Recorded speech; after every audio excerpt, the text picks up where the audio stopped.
Mga vampira, reinkarnasyon, batang alien. Ako si Josh ng The Infographic Show at ito ang mga pinakakakaibang, di malutas na supernatural na misteryo, ika-10. Noong Nobyembre 12, 1945 nagtungo si Mitty Rivers, isang bihasang mga ngaso, sa Long Trail malapit sa Bennington, Vermont para manghunting. Malayo ron ang bundok Glastonbury na itinuturing na isinumpang lugar ng mga katutubong Amerikano. Sabi ng mga lokal, may nakikitang mailap na tao at 8 talampakang halimaw na gumagala. Pinag-uusapan nila ang tungkol sa mga UFO, mga paranormal na gawain, dahil may kung anong bagay doon sa malayong lugar na yon na kumukuha ng mga tao mula sa kanilang mga mahal sa buhay at isa si Mitty sa kanila. 500 tao ang naghanap sa 74 anyos at ang tanging nakita nila ay isang panyo. Sanay si Mitty sa mga daang ito at alam niya agad ang gagawin kahit mapunta sa alanganin dahil sa kanyang karanasan. Pagkalipas ng 1 taon sa taglamig, nawala rin ang 18 anyos na estudyante sa kolehiyo na si Paula Jean Weldon. Huli siyang nakitang naglalakad malapit sa lugar kung saan nawala si Mitty. May mga chismis na posibleng dumukot isang mangangaso ng tao. Ngunit nasaan ang bakas ng dugo at ang mga damit? Pagkalipas ng 3 taon, nawala si James Tedford, veterano ng unang digmaang pandigdig. Huli siyang nakita sa bus malapit sa Bennington. Ayon sa mga ulat noon, may 15 tao sa bus na yon, kasama siya. Pero pagdating sa susunod na bayan, 14 lang ang bumaba. Nasa lagayan pa rin ang mga gamit ni Tedford sa itaas ng upuan niya at ang kakaiba, nawala siya sa araw din nawala si Paula. Makalipas ang halos 1 taon, nawala si Paul Buddy Jepson, 8 taong gulang habang kasama ang ina niya sa Bennington Town sa pagpapalakad ng babuyan.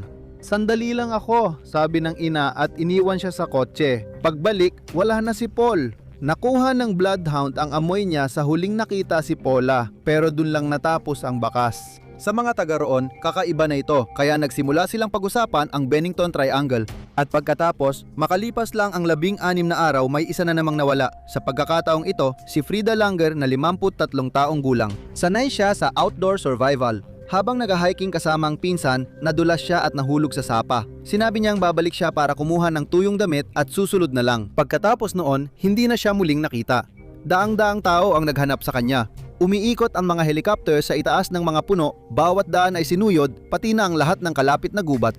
Pero tulad ng marami pang iba, para bang bigla na lang siyang naglaho na parang bula. Sa pagkakataong ito, natagpuan din sa wakas ang katawan. 6 na buwan na ang lumipas, kaya halos hindi na ito makilala. Lalong lumala ang sitwasyon dahil napakalayo niya mula sa huling lugar na nakita siyang naglalakad. Paano o bakit siya napadpad doon? May mga haka-haka na minsan siyang inaatik ng seizure, baka nagkaroon siya nito noong araw na yon at dahil sa kalituhan, napadpad siya at naligaw sa gubat. Pero hindi masyadong kapanipaniwala ang teoryang yon. Hindi normal na maglakad papuntang kagubatan matapos ang seizure. Kaya ano talaga ang dahilan ng mga pagkawala? UFO, Bigfoot, multo o mamamatay tao, tao man o hayop. Umaasa ang taga Bennington na malaman ang sagot bago mahuli ang lahat. Kapag nahaharap ang mga tao sa mga bagay na hindi maipaliwanag, ang kanilang imahinasyon ang pumupuno sa mga puwang. Mga siglo bago ang Bennington, sa kabila ng Atlantiko, hinarap ng Europa ang sarili nitong misteryosong epidemya bilang numero 9. Noong ika-18 siglo sa Europa, laganap ang ulat tungkol sa mga vampira at tinawag ng mga historiador itong vampire panic. Siyempre, may pagdududa at kailangang imbestigahan ng mga ito sa pinakamataas na antas. Sa Medveda, Serbia, kung saan 16 ang napatay umano ng mga vampira, nagpadala ng mga eksperto. Noon, kontrolado ng Austrianong Habsburg ang rehiyon at nagpadala sila ng pinakamahusay na siruhano militar, manggagamot at opisyal ng batas. Kung totoo ang may vampira, siguradong matutuklasan ng mga lalaking ito. Pumasok silang hindi naniniwala, ngunit mas kakaiba ang kanilang nadiskubre kaysa inaasahan. Natuklasan nila na may isang lalaking nagngangalang Arnold Paole na minsang nag-angkin na inatake siya ng isang vampira sa gubat. Sinabi niya sa mga kaibigan na di siya naging vampira dahil kinain niya ang lupa sa paligid ng libingan at pinahiran ng dugo ng vampira ang katawan niya. Noong 1725 nabali ang leg ni Paole nang mahulog siya sa kariton, kaya nagdulot ito ng takot at kaguluhan. Kumalat ang sabi-sabi na si Paole bilang vampira ay dumadalaw tuwing gabi. Una ang takot, sumunod ang sakit, tapos ilang araw lang ay namatay sila. Inulat ito ng mga investigador mula Austria. Ginawa ng mga taga na yon ang gagawin ng sinumang matinong tao. Hinukay nila ang libingan ni Paul para makita nila mismo. At nandoon nga siya sa lahat ng kanyang karangyaan. Magandang buhok, makinis ang balat, maayos ang kutis, mahaba ang kuko at tuloy ang dali ng dugo sa ugat niya. Ayon sa investigasyon ng mga Austriano, sariwang dugo ang lumabas sa mata, ilong, bibig at tainga niya. Nakasaad din na may dugo sa damit at kabaong niya. Si Paole ay parang bumata muli matapos mamatay. Kaya ang mga taga na yon ay sumunod sa protocol laban sa vampira at tinuhog siya ng tulo sa puso. Sinabi nilang tumili siya, umungol at sa huli ay namahinga na parang natural na kamatayan. Hindi sila nakampante kaya pinugutan siya at sinunog ang katawan. Ganito rin ang ginawa sa mga sinasabing biktima niya. Akala nila tapos na ang kwento pero hindi. Pagkalipas ng mga 5 taon sa parehong baryo, 13 katao ang biglang nagkasakit at namatay sa loob ng 3 araw. Ayon sa ulat ng Austria, biglang sumakit ang dibdib ng mga dating malusog na sanggol, lalaki at babae. Sumunod ang panginginig ng kamay at paa, lagnat at kamatayan. Pagkatapos magkasakit, sinabi nilang binisita sila ng vampira. Sabi ng pangunahing investigador, hindi gumana ang mga pag-iingat kay Paole noon pero hindi siya kumbinsido sa teorya ng vampira. Akala niya kakulangan sa nutrisyon ang sanhi ng pagkamatay ng mga tao. Hindi pumayag ang mga taga na yon at nagbanta silang aalis kung hindi siya makikinig. Kaya sineryoso niya ito. Hinukay niya ang mga patay at nagulat siya sa nakita. May nabubulok na bangkay at may hindi. Humingi ng tulong ang investigador. Nagpadala ang mga otoridad ng Austria ng isang komisyon kasama ang kanilang pinakamagagaling na military surgeon. Ayon sa isang ulat, 12 sa mga hinukay na bangkay ang maingat na pinag-aralan para sa anumang kakaibang anatomiya. Iniulat ng komisyon na may sariwang dugo sa ilang organo ng mga patay at ang balat ay mapula. Mukha silang sariwa kaya tinawag nila itong kondisyon ng pagiging vampira. Kabilang dito ang pinakamagagaling na isipan sa imperyo, hindi lang mga mapamahiing magsasaka. Ang diagnosis ay pagiging vampira, solusyon ay pagputon ng ulo at pagsunog ng bangkay at doon natapos ang lahat. Kung totoo man, ibang usapan na yon. Ngayon, tatalakayin natin ang karumal-dumal na kaso ng masaker bilang 8. Noong Marso 1922, 6 na tao ang natagpuang brutal na pinagtataga gamit ang piko sa isang liblib na bahay sa bukirin ng Bavaria, Alemanya. Ang mga biktima ay sina Andres Gruber, 63 taong gulang, ang asawang si Casilia, 72, ang anak na si Victoria, 35, at ang dalawa nitong anak na 7 at 2 taong gulang. Ang ika-6 na bangkay ay ang kasambahay na si Maria, 44 na taong gulang. Yun ang unang araw niya sa trabaho. Kakare-resign lang ng kasambahay dahil sa mga naririnig niyang kakaibang ingay at mga di pangkaraniwang pangyayari sa bakanteng atik na pinaniniwalaang may multo. Isang araw, may natagpuang pahayagan mula Munich sa isang kwarto kahit walang nag-subscribe o bumili nito. Nabalisa si Andres at sinabi sa kapitbahay na may nakita siyang bakas ng paa sa nyebe. Nagmula ang mga iyon mula sa gilid ng gubat, ngunit wala namang bakas na pabalik. Basta na lang huminto ang mga iyon sa pintuan kung saan nakaimbak ang mga makinarya ng bukirin. Ayon sa pamilya, may naririnig silang naglalakad sa paligid ng bahay at atik tuwing gabi pero walang tao kapag tinitingnan ni Andres. Dumating ang bagong kasambahay noong Marso 31 inihatid ng kapatid niyang babae. Nagtagal ang magkapatid, walang napansing kakaiba. Kinabukasan, dumating ang mga nagtitinda ng kape para sa order pero walang sumagot sa pintuan.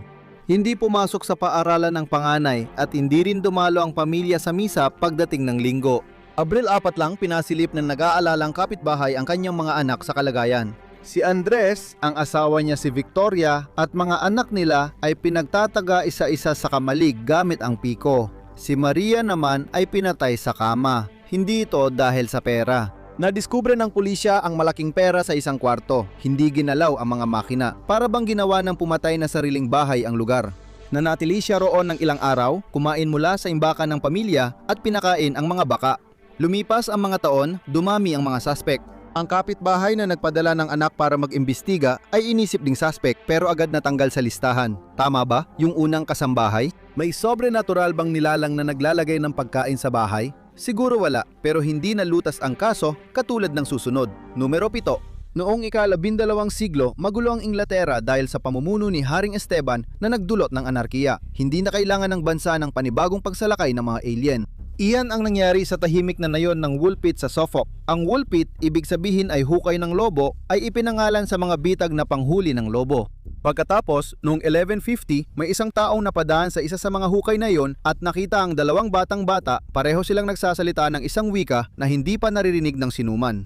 Hindi ang kakaibang salita ang ikinabahala ng taga na iyon, kundi ang berdeng balat nila. Inalagaan sila ng mga taga na iyon.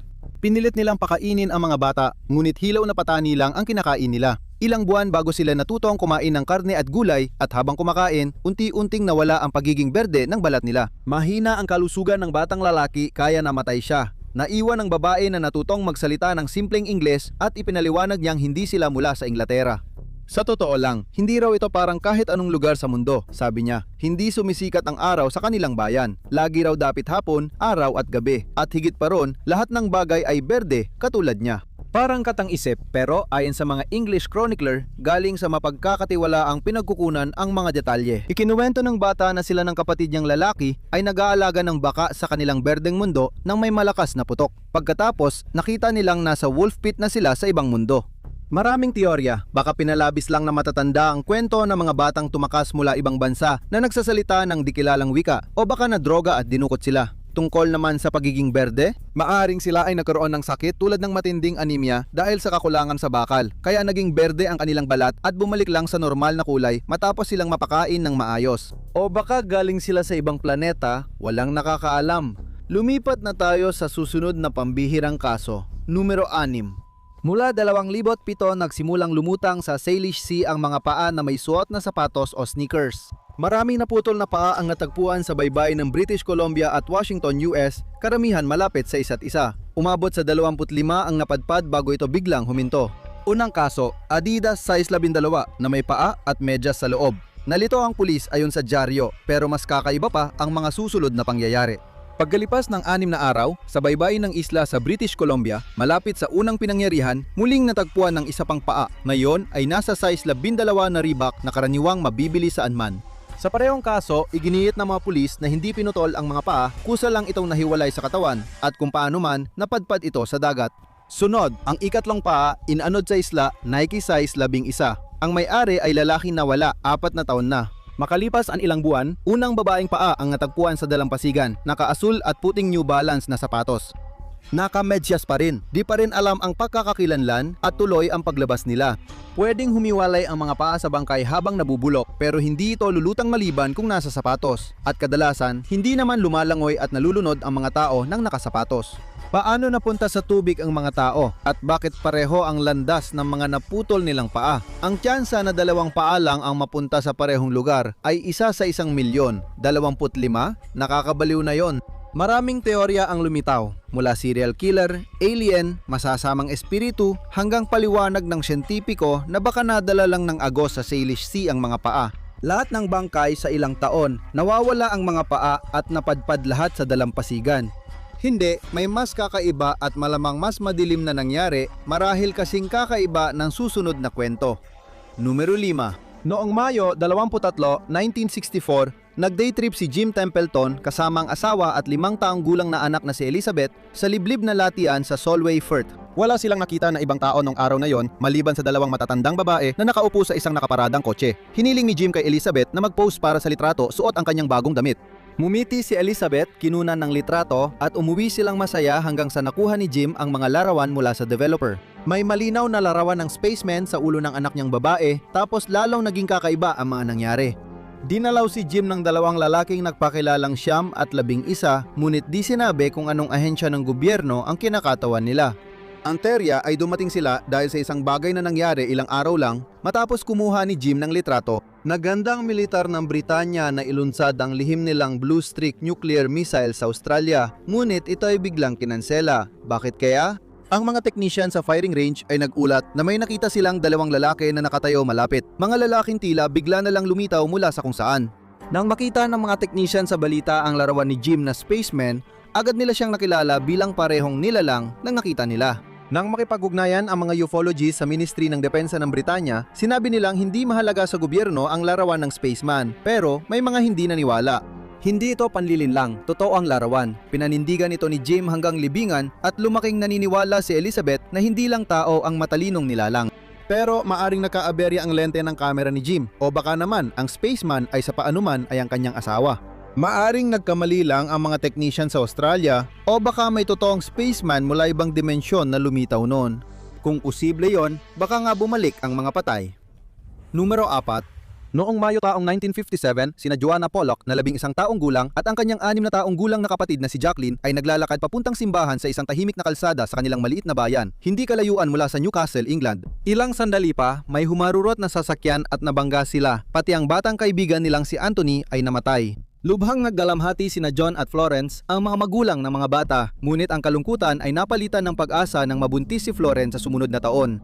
Nanganak siya ng kambal, sina Jillian at Jennifer, kahit sinabing isa lang ang anak niya. Magkakamukha sila, pero ang isa may birthmark at ang isa wala. Bihira at kakaiba ito. May birthmark siya sa balakang, tulad ni Jacqueline. Ang sanggol ay may marka sa noo, sa eksaktong lugar ng peklat ni Jacqueline mula sa aksidente. Pero simula pa lang ito. Lumipat ang pamilya sa bayan na 3 milya ang layo. Bata pa ang kambal, pero habang lumalaki, naikwento nila ang eksaktong detalye ng kanilang bayan. Parang doon na sila naglaro buong buhay nila. Tinago rin nila ang mga laruan ng kanilang namatay na anak nung bata pa sila. Siyempre, nang magkaroon ng bagong kambal ang mag-asawa, ipinasa nila ang mga laruan, mga teddy bear, manika, at iba pang mga laruan na dati nang pinangalanan ni Joanna at Jacqueline. Nang matanggap ni Jillian at Jennifer ang mga ito, may kakaibang nangyari. Pinangalanan nila ang mga laruan ng parehong pangalan at hinati ito gaya ng ginawa ng kanilang mga nakatatandang kapatid. Maaring isa lang itong kakaibang pagkakataon o hindi sinasadyang nabanggit ng mga magulang ang dating mga pangalan ng mga laruan. Ngunit habang lumilipas ang mga taon, nagsimulang pumasok sa isip nila ang tungkol sa reinkarnasyon. Nagkaroon ng mga bata ng mga personalidad na katulad ng sa mga naunang bata. Pareho nilang nagustuhan ang parehong mga laruan, parehong pagkain at nagkaroon ng parehong mga kilos, hilig at ayaw. Sigurado si John na reinkarnasyon nito. Nagduda si Florence sa simula pero nagbagong isip niya nang makitang mga bata maglaro. Paborito nilang laro ang magkunwaring doktor at nurse na may aksidenteng nangyari sa sasakyan. Yayakapin ni Jillian ang ulo ni Jennifer at sasabihin na lumalabas ang dugo sa mata niya at doon siya nabangga ng sasakyan. Nang tanungin ni Florence, sinabi ng mga bata na natatakot sila sa mga sasakyan. Madalas silang magkaroon ng bangungot tungkol sa mga banggaan, pero pagdating nila ng 5 taong gulang, tumigil na ang mga bangungot. Si Professor Ian Stephenson, Amerikanong psychiatrist at kilalang mananaliksik ng reinkarnasyon, ay nalaman ang tungkol sa pamilya Pollock at nagtungo sa Inglaterra. Matapos ang maraming oras kasama sila, sinabi niyang ito ang pinakamalinaw na kaso ng reinkarnasyon na naimbestigahan niya. Ayon sa mga nagdududa, si John daw ang naturo ng impormasyon sa mga bata, ngunit lagi niya itong itinatanggi. Maagang namatay si Jillian sa edad na 40, lumabas ang kanyang mga anak na babae sa isang Apple podcast at hindi maganda ang sinabi nila tungkol sa kanilang lolo. Si John ay marahas, mapanlinlang, makasarili, mahilig mag-gaslight at isang talamak at narsisistikong sinungaling. Sabi nila, nadamay niya lahat sa malaking kasinungalingan ng reinkarnasyon pero pananaw ang humuhubog ng kasaysayan. Natuntun din ng podcast si Jennifer nang siya'y 66 ngunit iba ang kanyang kwento. Sinabi niya na ang kanyang tatay ay mahinahon at mabait at hindi siya kailanman nagsinungaling tungkol sa mga detalye ng reinkarnasyon at hindi niya ito ipinilit kaninuman. Tungkol naman sa kanila ng kanyang kapatid na babae na diniktahan ng impormasyon, imposible raw yon. Sinabi niya na nalaman lang nila ang pagkamatay ng kanilang mga kapatid sa aksidente nang sila'y mas matanda na. Inamin din niyang pareho silang takot sa mga sasakyan ni Jillian. Tungkol sa pagiging reinkarnasyon ng kapatid niya, sabi niya, maaring kakaiba pero di kasing kakaiba ng numerong 3 na ito.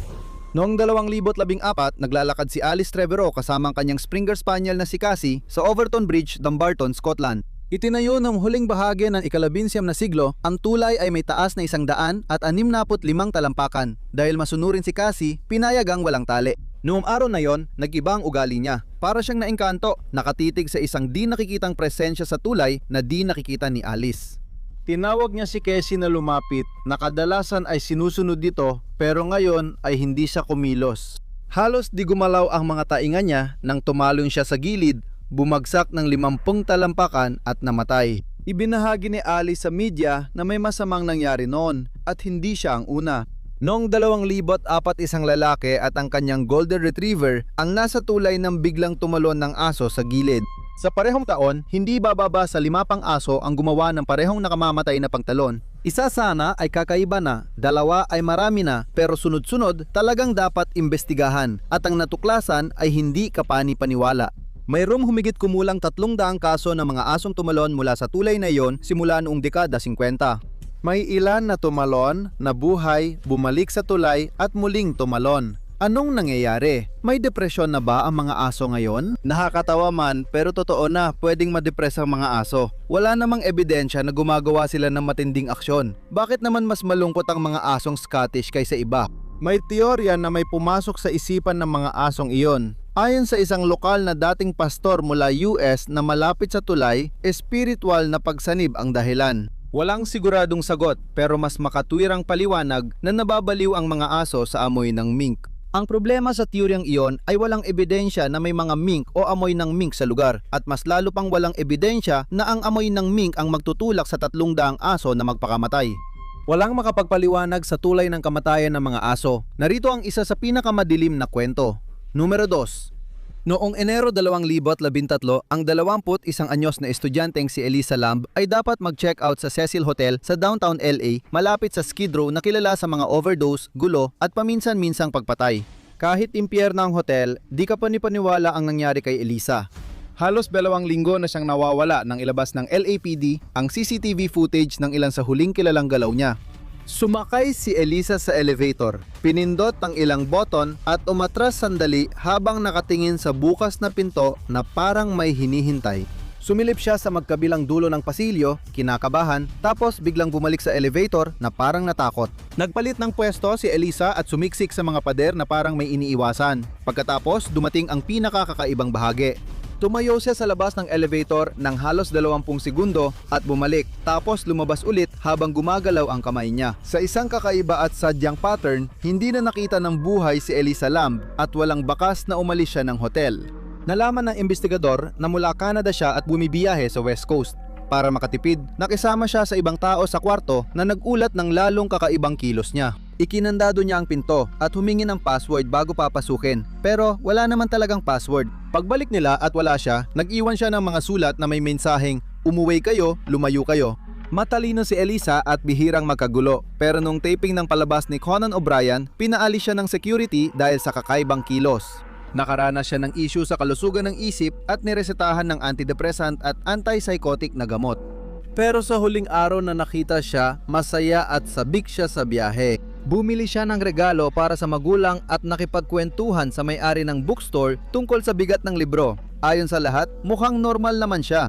Hindi siya natunto ng sniffer dog pero hindi rin siya lumabas ng hotel. Noong Pebrero 11, may karumal-dumal na nadiskubre ang isang trabahador sa bubong. Umakyat si Elisa sa malaking tangke ng tubig, pumasok sa butas sa ilalim ng 20 librang, take binubad ng damit at nalunod. Nagtatago ba siya sa nilalang na kinawayan niya sa labas ng elevator? Hindi siya makakarating sa bubong kung walang susi at password sa mga pinto. Kung nabuksan niya iyon, tsak na tutunog ang alarma maliban na lang kung dumaan siya sa fire escape. Posible ito, pero hindi niya ito gawain. Kailangan niya ng hagdan para makaakyat sa mga tangke, pero wala namang hagdan doon.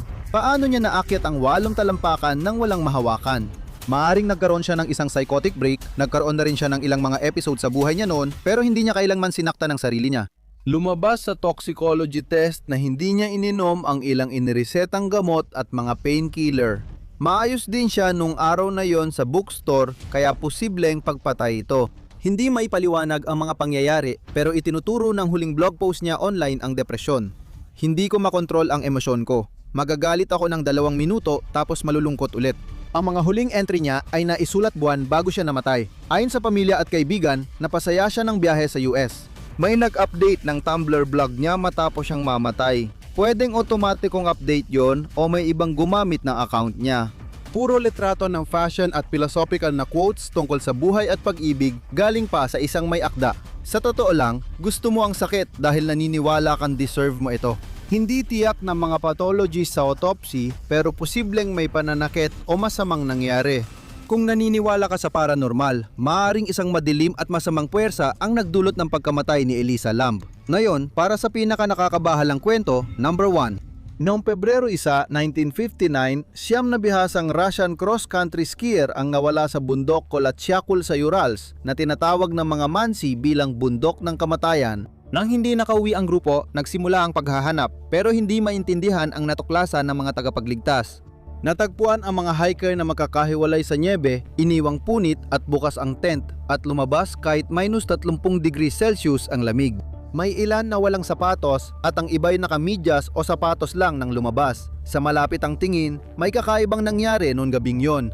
Nagka-hypothermia sila pero hindi nito paliwanag ang durog na tadyang at nabaling bungo. Parang naaksidente sa matinding banggaan. May isa pa na wala ang mga mata at naputol ang dila. May mga nakaranas ng blunt force trauma na parang pinukpok at ang iba ay may 3rd degree burns. Isa ay nagsuka ng dugo sa buong katawan, ang isa naman ay kinagat at tinanggal ang malaking bahagi ng kanyang buko ng daliri at nang matagpuan, may laman pa sa pagitan ng kanyang ngipin. parang inatake sila ng isang halimaw. Maaring may rasyonal na paliwanag, pero bakit sila tumakbo palabas ng halos ubad kahit alam nilang delikado sa frostbite? Sa ilang minuto, parang nakagawa sila ng apoy gamit ang ilang naputol na sanga sa lupa.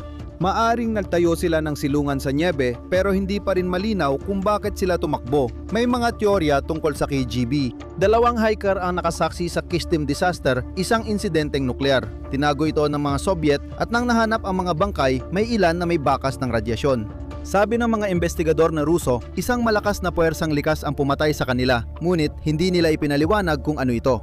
Baka ito ay isang UFO, baka ito ay isang Yeti, o baka naman isang masamang epekto ng droga. Mayroon ding teorya tungkol sa slab avalanche. Sabi ng investigador, tumakbo sila mula sa tent at gumawa ng lungga sa nyebe. Maaring bumagsak ito sa kanila kaya nasugatan sila o hayop ang tumapo sa naiwan, pero hindi ito ang sabi ng ebidensya. May ilang lokal na nagsabing may nakita silang maliwanag at nag-aapoy na bagay sa langit noong gabing yon. Sandata ba ito ng Soviet o napadpad ng mga hiker sa isang lihim na eksperimento? Kahit na totoo yon, hindi sila mamamatay na parang nilapa ng isang mabangis na hayop at basta na lang iniwan sa nyebe. May humigit kumulang 75 teorya na ang nabuo at wala ni isa sa mga ito ang kapani-paniwala. Ngayon, panurin mo ang pinakawalang katulad ng mga misteryong hindi pa nare-resolve na ipinaliwanag sa loob ng 30 minut o i-click mo na lang ang video na ito.